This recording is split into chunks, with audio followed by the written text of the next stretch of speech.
As you could see, we'll be covering Amos. And before we begin, let's say prayer.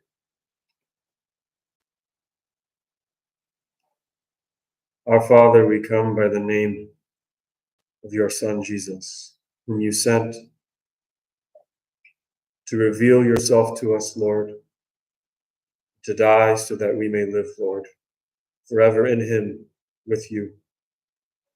Thank you, Father, for gathering us in your name, for allowing us to come together to worship you and to seek your truth, Father. Please open up our minds and hearts to understand what we're about to study. May it be to the praise of your glory. May it build our faith, our trust in you, our commitment to you, and to your will, Lord. Please bind us together, build our love for each other, and may all see and know that you are God. It's in your Son's name we pray. Amen.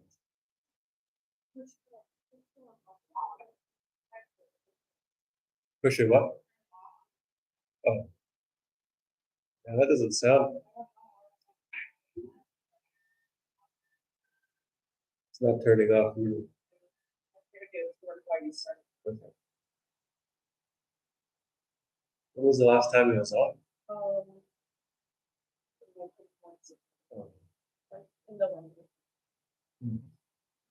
Yeah, it doesn't work.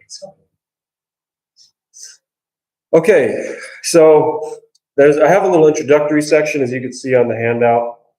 Whenever you start studying any text or anything for that matter, it's often helpful to have a set of guiding questions so that as you read it, you have something to kind of anchor your studies that you can always refer back to, and so that you can try and answer, and it'll help you gain a deeper understanding of what you're reading.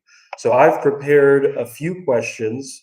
Now, these questions could have been different questions. This isn't exhaustive of the book of Amos, but these are the ones that stuck out to me as I read through it, that I kind of saw crop up over and over again throughout the book. So again, these questions are just a helpful guide that I'm going to be referring to throughout the series.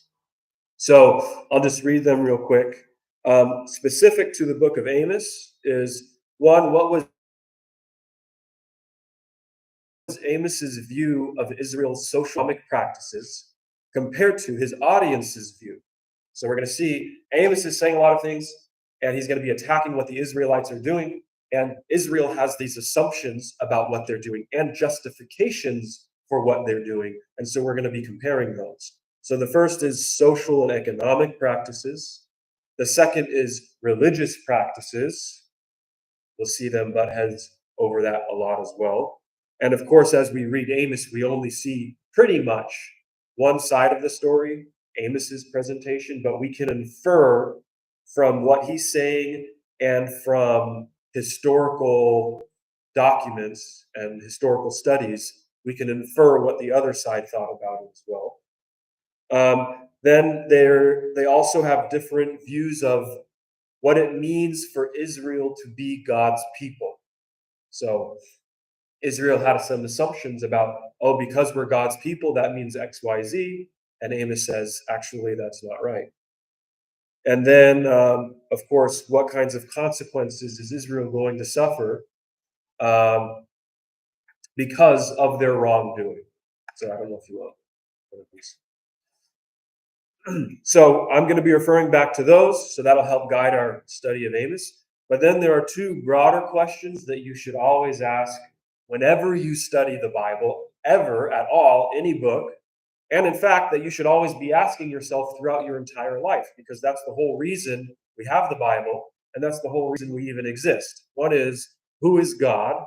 And two is, what does God want for us? That is ultimately the purpose of reading the Bible, is answering those two questions. We want to know who God is, and we want to know what he wants us to do, what our relationship is to him, how we should respond. So if you're walking away from studying the Bible or a book, and you haven't answered either of these two questions or helped answer these questions, then you probably wasted your time studying that book. You might have had a good time studying some ancient document, but if you didn't walk away with some answer to these two questions, then there was really no point to it. So I'm going to be referring to these 6 questions as we read, as we study the book of Amos. And so hopefully by the end of the series, we can contribute to our answers, over and over again, keep adding to it. We could just ignore that. Yeah. Oh, you have a question? You know how you're saying why are we reading the Bible? Actually, to me, is so that we could be safe. Mm-hmm. Yeah. Basically, that's what it is. Yeah, that's right. And that's a part of what does God want for us. He wants us to be with him for eternity. And so the answer is in the Bible, exactly. And so, yeah, exactly. Yeah, because the whole reason we were even created is so that we can be with God, so that we can know him and he can know us and we can be in that intimate relationship. But ever since the fall, since humanity sins, we've lost that connection. And so the Bible is one of the means by which God is establishing that reconnection with us.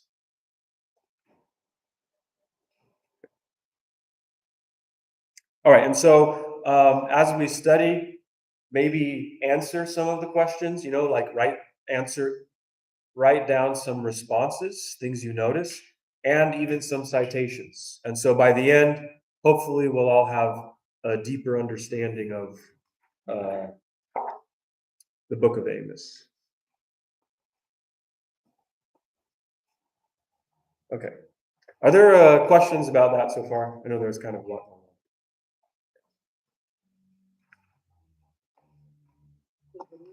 You guys miss anything I said? Okay. All right, shall we begin then? All right, and so tonight we're just going to be looking at one verse. Now, we're not going to go through one verse a night because we'll never be finished. But this first verse is going to introduce us to the book.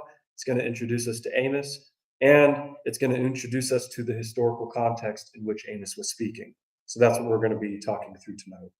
So Amos 1:1 reads, "The words of Amos, one of the sheep breeders of Tekoa, which he saw concerning Israel in the time of Uzziah, king of Judah, and Jeroboam, son of Joash, king of Israel, 2 years before the earthquake." And so the first question I want to ask is, okay, so we know this is the book of Amos. Now, who is this Amos figure? Starting with, when was he? When did he live / prophesy?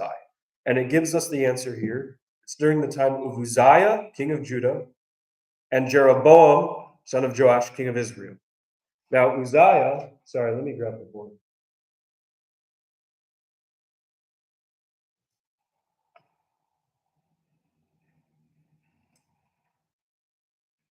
Uzziah was king of Judah.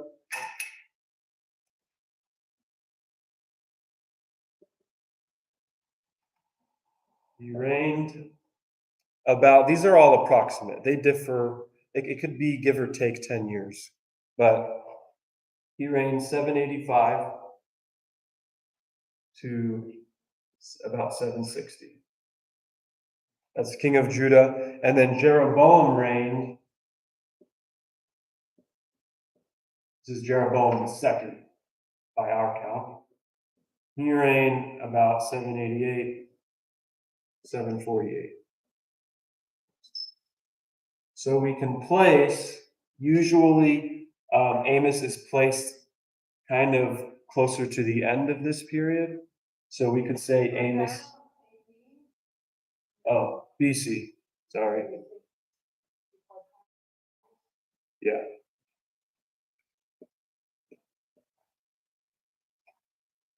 So Amos, we'll put him at about 760 BC. So again, give or take.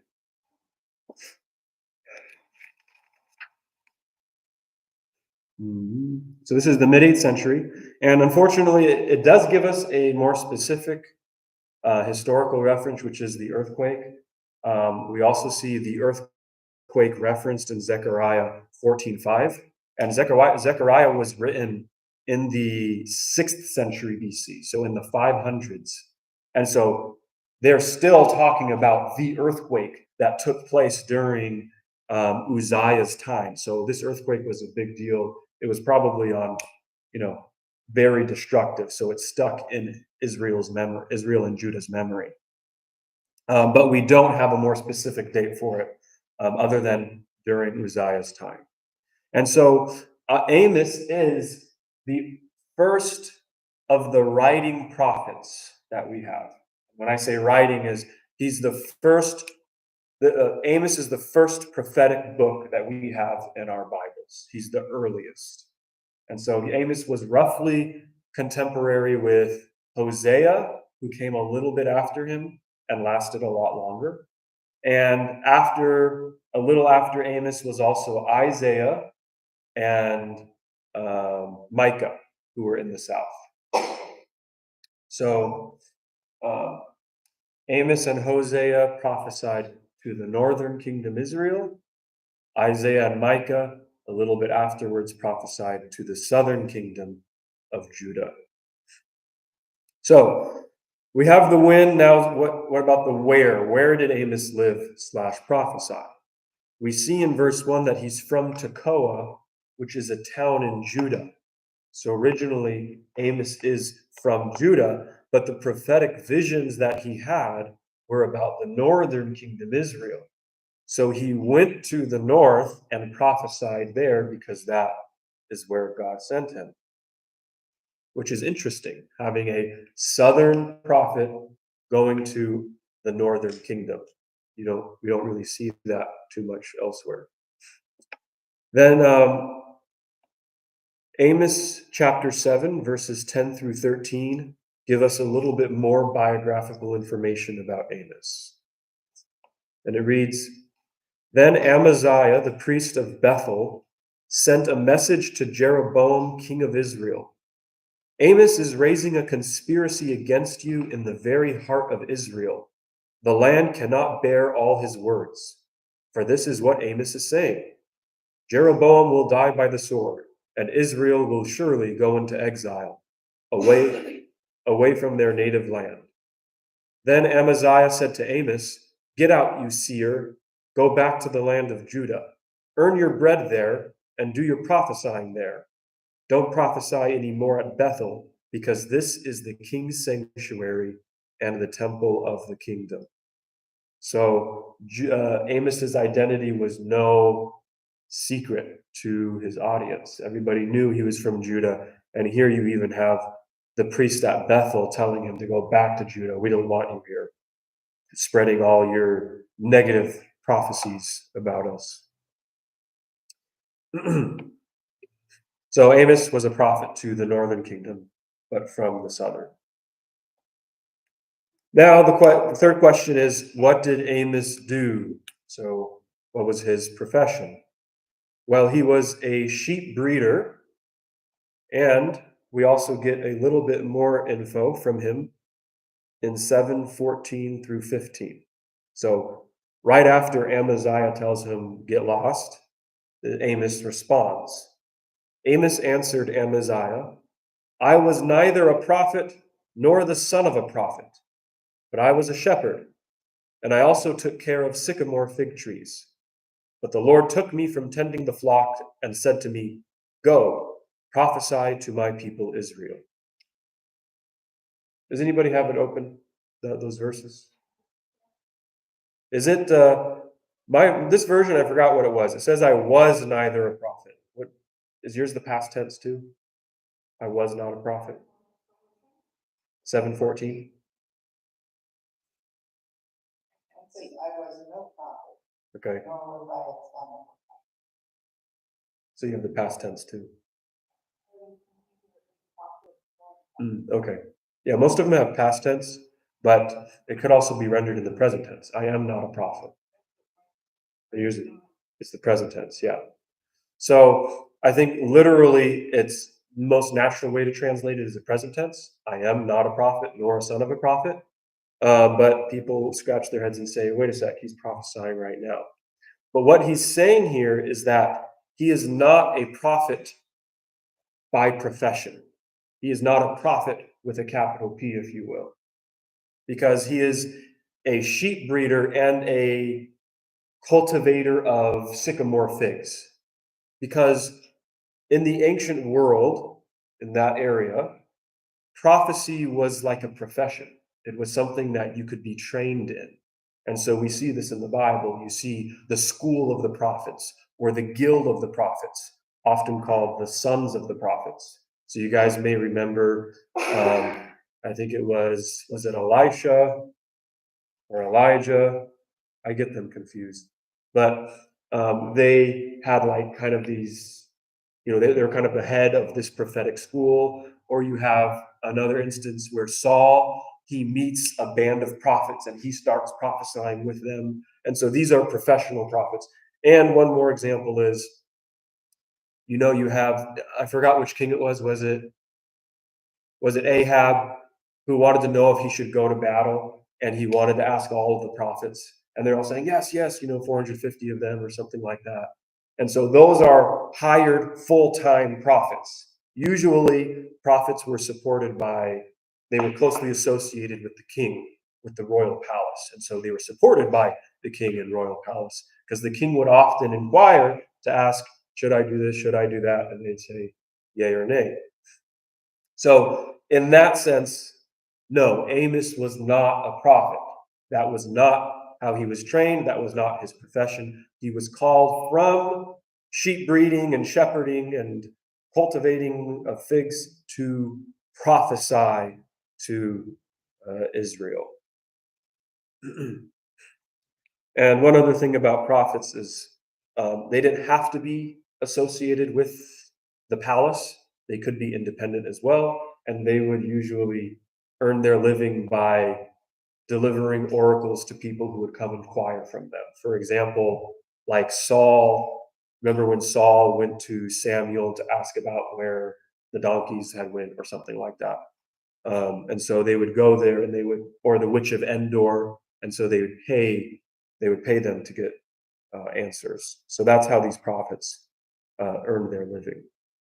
That Amos is emphatic. He is not that kind of prophet. Now, what this means, yeah. Why was he listed among the prophets? A professional. Well, because God spoke through him, and he is God's spokesperson. He is speaking to Israel a message from God, and so that is what it means to be a prophet. A true prophet, by our estimation, if that makes sense. So he didn't earn his living by prophesying, but God did indeed speak through him to the Israelites. So that's why he is a prophet. I have a list of the prophets and he's listed in the book. Yeah, no, that's right. Yeah. Okay.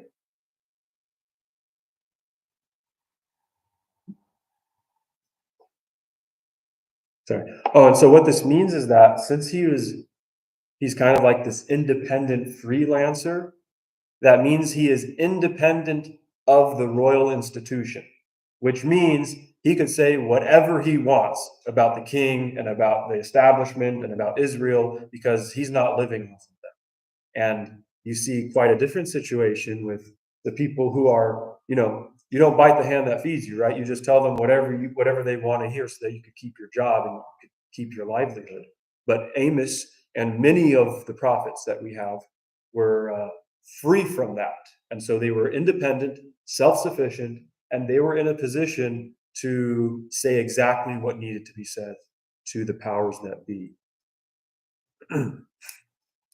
And then it says in verse 1, these are the words of Amos, which he saw, which to us in English doesn't make sense, but this is a very common introduction to prophetic books. These are the words of so-and-so, which they saw concerning. And so the word for words in Hebrew can also mean things or matters. These are the things that Amos prophesied, that he saw in visions concerning Israel.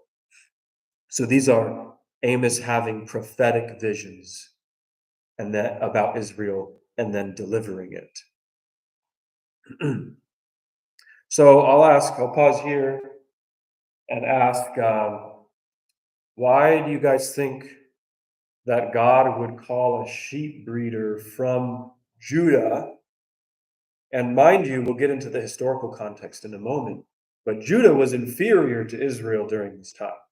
And actually, most of the time when Israel was in existence, Judah was much weaker and kind of like the dependent and subject to Israel a lot.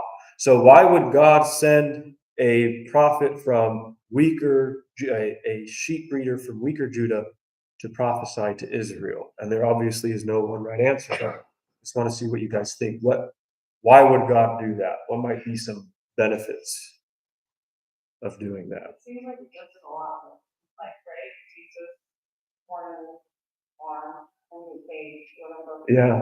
Right, he kind of flips things upside down, whatever we expect, it does the opposite. Mm. It's not gonna conform to our standards. Yeah, It's not gonna play by our rules. that's right. And why not? Because our rules, I feel like, are based on things that are,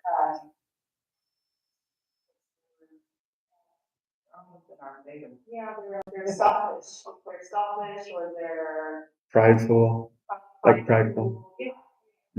Yeah.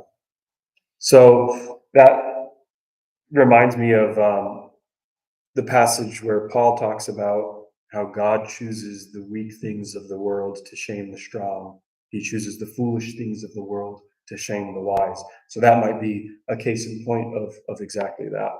Any other ideas or comments? You specify he wasn't didn't owe anything to the king.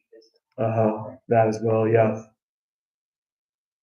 And he was Yeah, exactly. So those two things were definitely, and that was in his favor. And then also choosing the weaker and more foolish things that in ours, like we esteem them as, less than and not, but it truly reveals the power of God and the value of everybody when we even diminish people's value when God calls these, very ordinary people.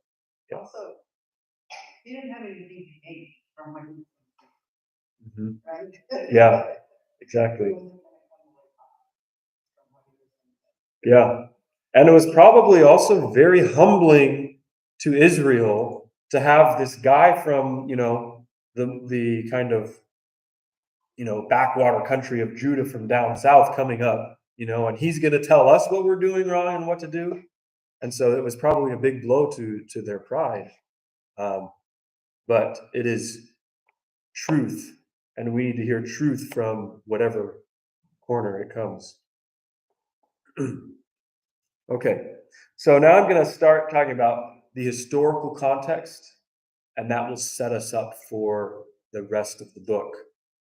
We won't be able to finish it, but we could start it.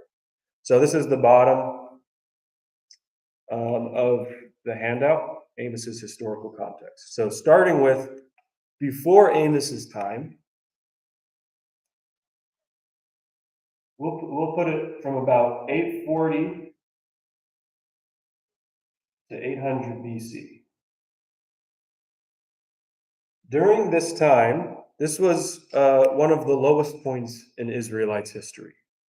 Of course, forget about the fact that they were decimated and non-existent, but while they existed, this was one of the lowest points in Israel's history. And the reason for this is that during this entire time period, Israel was subject to the kingdom of Aram. You guys heard of Aram? Aram. Aran. Aram is where we get the word Aramaic from, and that's also the kingdom of Damascus. So you might see it hyphenated as Aram Damascus. And so anyway, that was one of the maps I had that I can't show you. But Aram, so Damascus is kind of to the north and a little bit to the east of Israel. And so during this time period, Aram had conquered basically almost the entire region of Canaan and up to northern Syria as well. So they dominated almost the entire coast of the Mediterranean Sea. And while they were conquering and dominating, they were not doing very nice things. You know, when people conquer and dominate, they do some pretty awful things, and that's exactly what Aram was doing. They were the kings of Aram during this time. And I'm pointing this out because they're going to come up later in the book of Amos. Hazael and his son Ben-Hadad. Ben-Hadad the second, technically. So these were the kings. I don't know if you guys can see it. These were the kings of Aram during this time, and they had conquered east of the Jordan. Usually east of the Jordan, like Gilead, belonged to Israel. Most of the time, that was Israel's territory. But during this time, Damascus had kind of captured it and took it as their own. They took it away from Israel. So they took the entire East Jordan away from Israel. And I'll read you a passage that says as much. It's from 2 Kings 10, 32 through 33. In those days, that is in the days of Jehu, one of the kings of Israel, the Lord began to reduce the size of Israel. Hazael overpowered the Israelites throughout their territory east of the Jordan in all the land of Gilead, the region of Gad, Reuben, and Manasseh, from Aroer to the Arnon Gorge, through Gilead to Bashan. So this is the Lord's doing. Aram, it conquered large parts of Israel, and Israel shrunk in size dramatically as a result. And then one more passage, 2 Kings 12, 17 through 18. About this time, Hazael, king of Aram, went up and attacked Gath and captured it. Gath is a Philistine city, so that shows you how far south he went down the coast. Then he turned to attack Jerusalem. But Joash, king of Judah, took all the sacred objects dedicated by his predecessors, Jehoshaphat, Jehoram, and Ahaziah, the kings of Judah, and the gifts he himself had dedicated, and all the gold found in the treasuries of the temple of the Lord and of the royal palace, and he sent them to Hazael, king of Aram, who then withdrew from Jerusalem. So Aram defeated Israel, defeated the Philistines, defeated the Phoenician cities, Tyre and Sidon, and collected tribute from Judah. So they're just conquering everybody left and right. What purpose? Why does anybody conquer? Conquer darkness. Yeah. Wealth, power, control, security, stability, you name it. What's that? Still goes on today. Yeah, it's crazy how every which way you turn, somebody's rising up trying to take over somebody else. Now the reason, I'll close with this, the reason that Aram was able to do this is because at about 840, the Assyrian Empire had stopped campaigning west of the Euphrates. And so when Assyria was campaigning west, all of these countries started banding together to fight back against the Assyrians so that they could all be protected. because you have a bunch of little countries. Israel was a part of it, and Aram was a part of it too. They were in it together, fighting against the Assyrians. And then, for some reason, which I won't get into, around after 840, the Assyrians stopped campaigning west. They started attacking other territories. And so then, when the big bully left, then the people who were partners, the smaller bully, took his place, and Aram took over and was able to expand and conquer and subjugate the people of the region. So that really sucked. After Israel spent all this time, trying to fight against the Syrians, finally they're gone, and then your own partner turns against you and conquers everybody. So that's what happened during this period. So this was a terrible time. Israel suffered many atrocities at the hands of the Arameans, and we'll see a little bit of that in Amos. And then I'll close with this by saying that 800, things took a turn for the better for Israel. And the reason for that is you'll have to find out next week. I'm just kidding. I'll just tell you now. The Assyrians came back. That's what happened. The Assyrians came back. Okay. Any comments or questions before we close?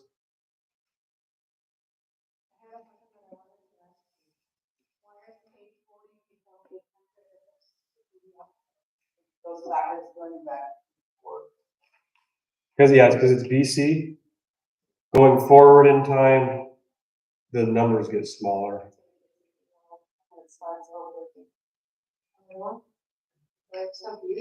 Yeah, exactly. And then we have all these century stuff, like you have to always do some mental math. Yeah, exactly. And then if you have the early 9th century BC, that's like the high 800s, the early 9th, it's weird. All right, so we're going to close with a prayer. Are there prayer requests?